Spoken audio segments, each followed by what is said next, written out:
Good Monday morning. Years ago, there was a lady in a Bible study that I taught, and I was walking with her and through some challenges in her marriage, and she got really angry about something I said, and I didn't realize the depth of the anger until the next time I was teaching at Bible study, and she was looking at me like she could throw daggers. It's a little hard to teach that day. But I knew immediately that I had to make things right and figure out what was wrong. So I went to her after the study and asked her if we could have lunch. And I went to her house and we had a conversation and did my best to try to mend fences, but it was never really the same. She just kind of didn't want real relationship after that. But I thought about that when I read this passage of the Sermon on the Mount, when Jesus says, say you're out on the street and an old enemy accosts you, meaning an old enemy comes at you, targets you. It says, don't lose a minute. Make the first move. Make things right with him. After all, if you leave the first move to him, knowing his track record, you're likely to end up in court, maybe even in jail. If that happens, you won't get out without a stiff fine. You know, I know it isn't possible to mend all relationships. I know there are times you have to have healthy boundaries and protect yourself because some people are going to abuse or take advantage no matter what the situation. But we can all do all that we can to mend relationships.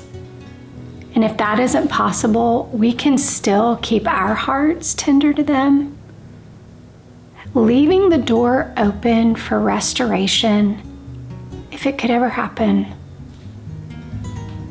I've been accosted in my own life in far deeper ways than just the lady at the Bible study.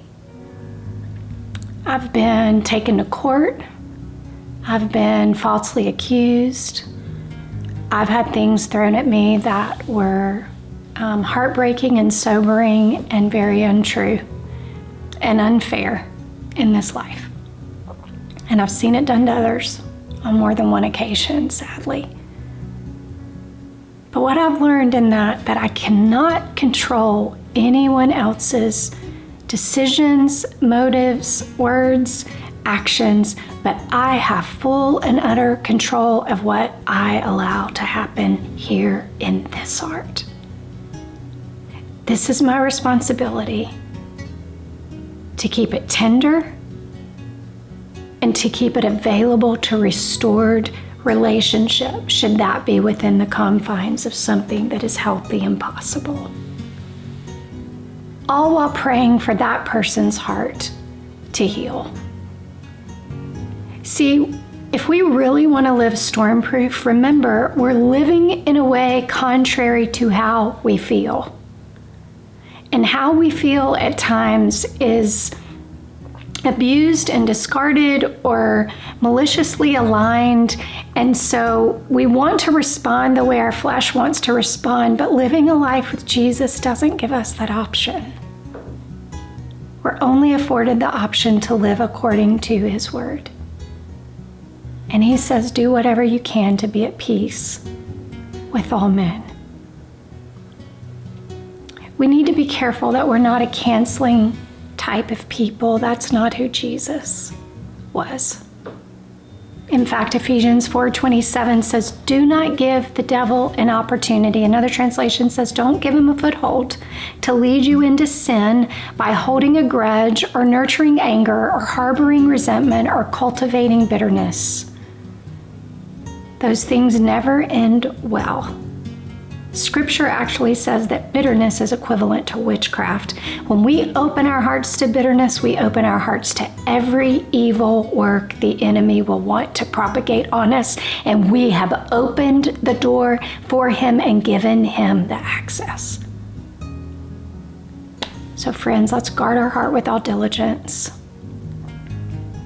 If we see someone, if we know there's something between us, mend it at all cost, and if you can't, keep your heart tender, and pray.